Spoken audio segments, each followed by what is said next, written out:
गुन्हे शाखा unit 1चे police उपनिरीक्षक शिवाजी कानाडे यांना त्यांच्या खास बातमीदारामार्फत माहिती मिळाली की सुलभ कॉलनी रहाटणी या ठिकाणी एक इसम बनावट पोलीस चारित्र्य पडताळणी प्रमाणपत्र तयार करून लोकांना, मुलांना, मुलींना देत आहे अशी खात्रीशीर माहिती मिळाल्यानंतर आम्ही माननीय पोलीस आयुक्त श्री विनयकुमार चौबे, अप्पर पोलीस आयुक्त श्री वसंत परदेशी, पोलीस उपायुक्त श्री संदीप डोईफोडे, सहाय्यक पोलीस आयुक्त विशाल हिरे यांच्या मार्गदर्शनामध्ये आम्ही स्वतः व युनिट 1चा स्टाफ असं नमूद इसमाच्या राहते ठिकाणी त्या छापा टाकला।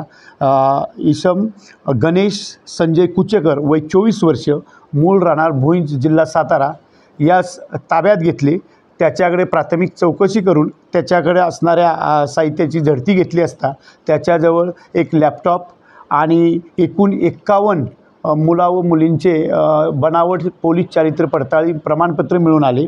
त्याच्याकडे त्याबद्दल चौकशी केली असता त्यांनी ते स्वतः बनवले असल्याचे प्राथमिक चौकशी सांगितले आणि त्यासाठी आवश्यक असणारे साहित्य आम्हाला मिळून आल्याने जागीच ते जप्त करून त्याच्याविरुद्ध वाकड पोलीस स्टेशन येथे रीतसर गुन्हा दाखल करण्यात आलेला आहे।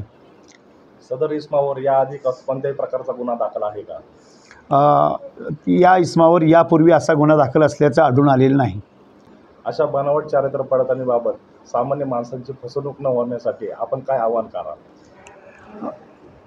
पोलिसांकडून नागरिकांना आवाहन करण्यात येते की पोलीस चारित्र्य पडताळणी प्रमाणपत्र हे ऑनलाईन उपलब्ध होते आणि असं प्रायव्हेट व्यक्तीकडून मिळत नाही।